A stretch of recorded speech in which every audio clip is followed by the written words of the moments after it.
Ivonne Amaral Pereira, la dama suicida. Esta es la primera parte de la vida de Ivonne, la médium brasileña que escribió una gran cantidad de libros psicografiados, cargados de reminiscencias de su pasado.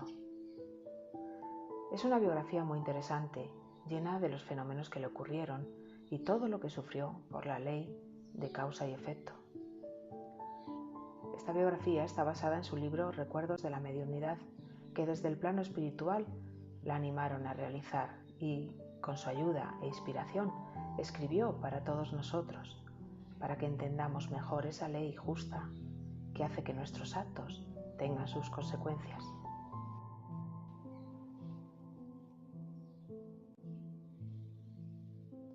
Ivonne Amaral Pereira nació en una ciudad al sur del estado de Río de Janeiro llamada Santa Teresa de Valencia, hoy conocida como Río de las Flores, el 24 de diciembre, día de Nochebuena de 1900. Era hija de un pequeño negociante espiritista llamado Manuel José Pereira y Elizabeth do Amaral Pereira. Fue la segunda hija de un total de 6 hermanos. El primero de ellos era hijo de un primer matrimonio de su madre.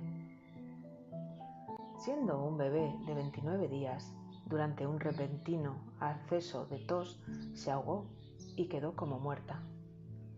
Durante varias horas pareció un cadáver, fría, sin pulso ni respiración. El único médico de la localidad la examinó, certificando su muerte por asfixia.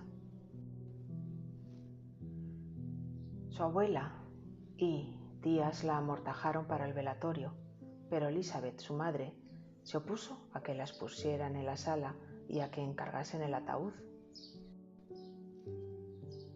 Pasadas 6 horas, la madre se encerró en una habitación con una vela encendida, alumbrando un cuadro de María de Nazaret. Entonces hace un rezo, una petición angustiosa, porque ella creía que su hija no había muerto, pero desconocía lo que le había pasado y, por supuesto, no quería que la enterrasen viva. Elizabeth le ofreció la maternidad de Ivonne a la Madre de Jesús como ofrenda si la devolvía a la vida. Acercándose a su hija, Elizabeth la acarició repetidamente y la niña gritó angustiosamente, comenzando a llorar y, por supuesto, sorprendiendo a todos los presentes. Cuenta Ivonne que este episodio se narraba infinidad de veces en su familia por lo extraño y sorprendente del caso. Según le contaron su madre y su abuela paterna, con la que vivió parte de su infancia, desde que tenía 3 años ya veía y hablaba con los espíritus, pensando que eran seres humanos y no asustándose. Charles fue uno de ellos. Este espíritu había sido su padre en una existencia pasada y ella pensaba que lo seguía siendo en esta, y por tanto no reconocía a su padre biológico ni a sus familiares. Charles se convirtió en su espíritu guía y le ayudó en sus pruebas y orientó en los trabajos como espírita y medium. Ivonne veía asiduamente detalles de la época en la que vivía con Charles. Recordaba la casa, el carruaje y describía todo llorando angustiada y pedía que la llevasen de vuelta. Fijaros en lo siguiente. Cuando su abuela la bañaba, pedía el vestido de encajes negros con grandes volantes y forros de seda roja, inexistente en su casa y que jamás había visto, y pedía a su abuela que la arreglase para salir a pasear con su padre en el carruaje. Pero cuando se percataba de la situación, que no estaba en el lugar que tenía en su cabeza, le acarreaba un ataque de nervios con nostalgia. Esto y sus incipientes facultades mediúnicas le causaron muchos problemas con su familia, que la castigaba, sin entender por qué. Todas estas reminiscencias del pasado hicieron de ella una niña triste y esquiva. Ya con 9 años le pusieron un tratamiento de pases y pudo continuar su existencia más serena, junto con Charles, que la ayudó para poder soportar todas las pruebas y la inspiró para buscar las soluciones. Otra entidad que veía asiduamente era Roberto de Canalejas. Este espíritu había sido un médico español que vivió a mediados del siglo XIX. Por él sentía un profundo afecto y tenía ligaciones espirituales de atrás y deudas que saldar que le remordían la conciencia. Ella cuenta que compartían un largo pasado de amor que unía sus espíritus y lazos que la unirían en el futuro. Con 12 años, bajo la influencia de este espíritu, ella escribía literatura profana. Él la decía que la estaba preparando para futuras funciones literato-espíritas, ejerciendo una influencia poderosa en su carácter. Yvonne tuvo contactos mediúnicos con entidades como el doctor Mecerra de Meneses o Camilo Castelo Branco, que fue el protagonista de su libro Memorias de un suicida, obra espírita por la que se la conoce mundialmente. Su hogar siempre fue modesto. Su padre era espírita antes que ella naciera, y ese conocimiento doctrinario ayudó a la pequeña y a su familia en los hechos que se desarrollaron a lo largo de su infancia. Cuando tenía 8 años, se repitió el fenómeno de la muerte aparente, que a partir de los 16 años se normalizó en su vida, dando como resultado sus obras literarias que a través de la psicografía recibía del plano espiritual. Estos episodios se daban en la madrugada, por lo que las personas que estaban a su alrededor no se percataban de lo que sucedía. Una noche, siendo ella todavía niña, se produjo uno de estos sucesos que marcó a Yvonne para siempre. Ella cuenta que solo se percató de lo que ocurría una anciana que dormía con ellos y que había sido testigo de la aparente muerte cuando tenía un mes de vida. Esta anciana intentó despertarla sin éxito, decidiendo comenzar a orar, siendo de gran ayuda para que regresara del trance. Ella cuenta que veía cómo entraba en la iglesia, peleándose con su hermano, como pasaba de vez en cuando en edad infantil. Se encontraba delante de la imagen del Señor de los Pasos. Entonces pidió ayuda al Señor, pues su hermano la estaba aterrorizando, y la imagen, cobrando vida, bajó hacia ella con la mano extendida y le dijo bondadosamente: «Ven conmigo, hija mía, será el único recurso que tendrás para soportar los sufrimientos que te aguardan». A continuación, la imagen alcanzó su mano, no recordando nada más, pero ella nunca olvidó este sueño, suponiendo un gran consuelo para su corazón en los momentos más duros de su existencia. Yvonne tuvo su primer contacto con un libro espírita a los 8 años, que fue la novela Marieta y Estrella del médium barcelonés Daniel Suárez Artazu, escrita en 1870, que, aunque no la entendía muy bien, la leyó hasta el final, comprendiendo el fenómeno de la muerte de un personaje. Esta obra la leyó y releyó a lo largo de su existencia. Posteriormente, a los 12 años, su padre le regaló el Evangelio según el Espiritismo y el Libro de los Espíritus. Un año después, comenzó a frecuentar las sesiones mediúnicas que tanto le gustaban, ya que poseía la facultad de ver a los espíritus que se comunicaban. Estudió en la escuela primaria, pero por motivos económicos no pudo seguir estudiando, siendo una dura prueba para ella, pues le gustaba leer y estudiar. Su vida transcurrió en varios lugares. Vivió con su abuela paterna, después con sus padres en varias localidades del estado de Minas Gerais. Cuando sus padres desencarnaron, Yvonne se fue a Río de Janeiro a vivir con su hermana Amalia Pereira. En este estado, en concreto en la ciudad de Barramansa, Yvonne vivió cuando tenía 14 o 15 años y cuenta otra experiencia interesante. La familia vivía cerca del cementerio municipal. Su padre era muy disciplinado y no podía pasear o divertirse con otros jóvenes de su edad.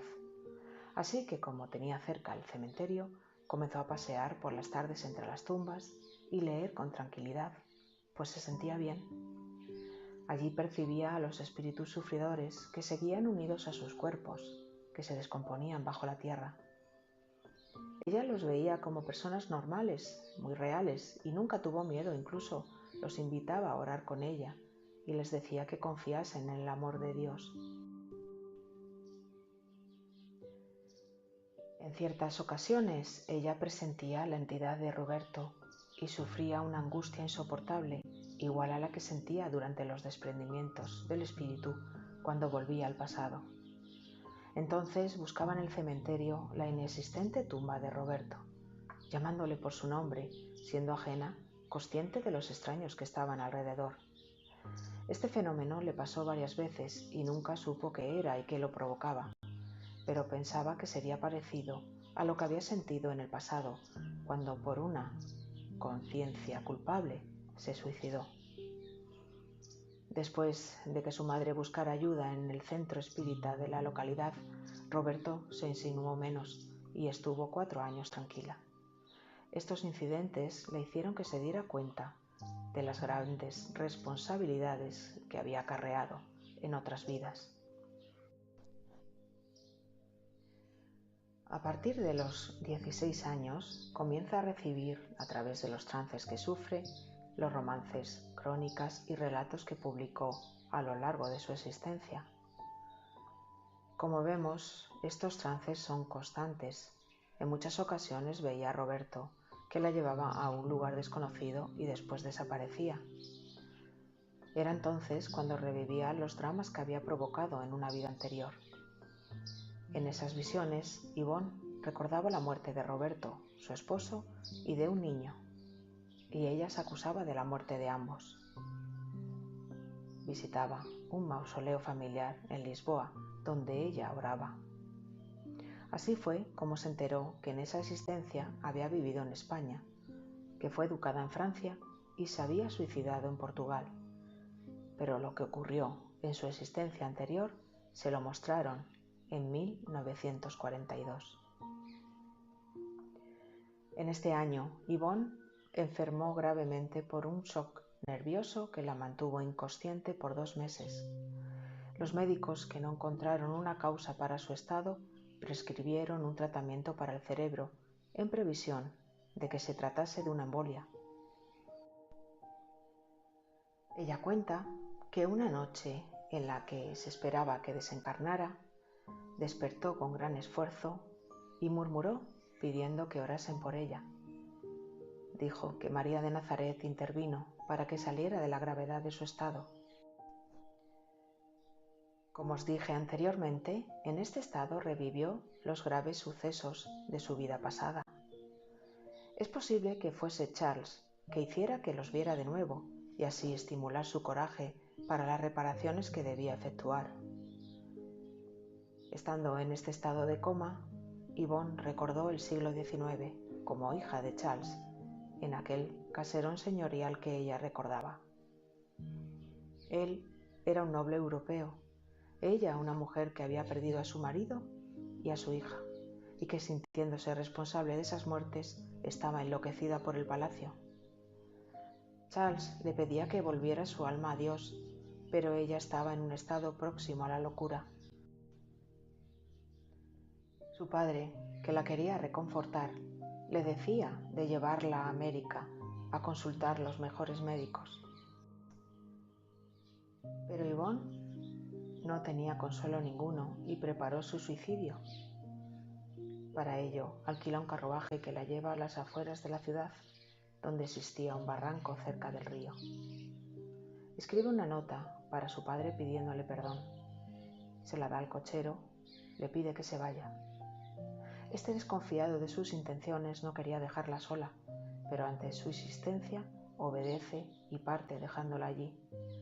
En su cabeza solo tenía el recuerdo de su esposo, Roberto, el mismo que veía desde que era una niña, y de su hijita de 6 años. Y sin pensarlo más, se arroja al río. Ella recuerda cómo los peces del río roían su cuerpo, los veía atacándola. Posteriormente, ve cómo unos pescadores la sacan con unos ganchos enormes que atraviesan su cuerpo. ella se ve en la orilla del río desnuda, en descomposición. Vio a Charles, su padre, que como loco, arrodillado a su lado, le pregunta por qué ha hecho eso. Ella tiene vergüenza de verse desnuda y le pide que la cubra con alguna ropa, que la lleve a casa, que no había muerto, pero no podía articular palabra. Todos la suponían muerta y lamentaban lo ocurrido, pero ella quería decirles que no era así y le aterrorizaba que la sepultasen viva. No sabía si estaba muerta o estaba loca.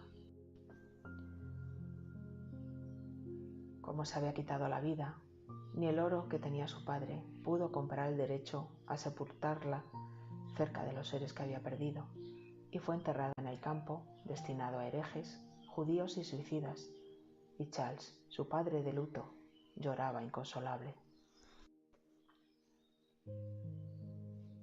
Siguiendo en ese estado, se vio perseguida por obsesores, encerrada en cavernas, donde seres deformes y oscuros la sometían a torturas, diciéndole que pararían si se unía a ellos. Ella sabía que eran espíritus de antiguos inquisidores y de sus verdugos que llevaron al más allá las tinieblas que les habían envuelto en sus encarnaciones. Dijo que aquel lugar podría ser el Valle de los Suicidas, descrito en su libro Memorias de un suicida. Ella cuenta que cuando era pequeña se despertaba a gritos diciendo que enmascarados la torturaban y la quemaban los pies con hierros candentes. Siguiendo en el estado de coma, convive con los espíritus de su madre y abuela materna, y ella, como espíritu, ve cómo médicos espirituales la asisten y cómo someten su espíritu a una operación, porque en realidad era él el que estaba enfermo. Su espíritu ve cómo los enfermeros del plano espiritual administraban medicamentos a su periespíritu, sintiendo incluso el sabor amargo de ellos y sintiendo una extraordinaria afinidad del periespíritu con el cuerpo, lo que nos demuestra que existe una intensa comunicación electromagnética entre ambos. El médico que se presentó para atenderla fue el doctor Carlos de Canalejas, uno de los personajes de Memorias de un suicida. Este le mostró en la operación realizada a su periespíritu que a la altura del corazón unas fibras luminosas se rompieron por el dolor moral que Yvonne soportó. En este lugar ella tenía dolores físicos, pero el médico terrestre no encontraba afección alguna. En cambio, con el tratamiento y la operación, los hilos se volvieron a unir. Durante este estado de inconsciencia, perdió el recuerdo de su actual personalidad y en las ocasiones que pudo hablar se reconocía como la hija de Charles, la personalidad de su última existencia. En una ocasión pidió una pluma y se puso a escribir. Ella recuerda que se veía en una biblioteca con muebles de estilo manuelino, recibiendo un dictado de Charles, muy triste, que vestía como un noble del siglo XVI, época en la que vivió en Francia y fue sacrificado en la célebre matanza de los hugonotes. El dictado era un mensaje explicándole los errores cometidos en otro tiempo y suplicándola que se entregara al camino de Jesús, que había reencarnado para eso. En el texto le dice que ya se unieron en Egipto, en Persia, Roma, en la Edad Media, en el Renacimiento, en el siglo de los filósofos y finalmente en el siglo XX, cuando se quita la vida. Cuando terminó de escribir, volvió al estado de coma sin pronunciar una sola palabra. En el trance también recordó una existencia anterior en la que era una gitana que bailaba por las calles de Sevilla, Toledo y Madrid, para morir en la miseria cerca de un palacio que rondaba con ansiedad y amargura, y donde poco después reencarnaría como hija de Charles, pues era su residencia. Muchas gracias.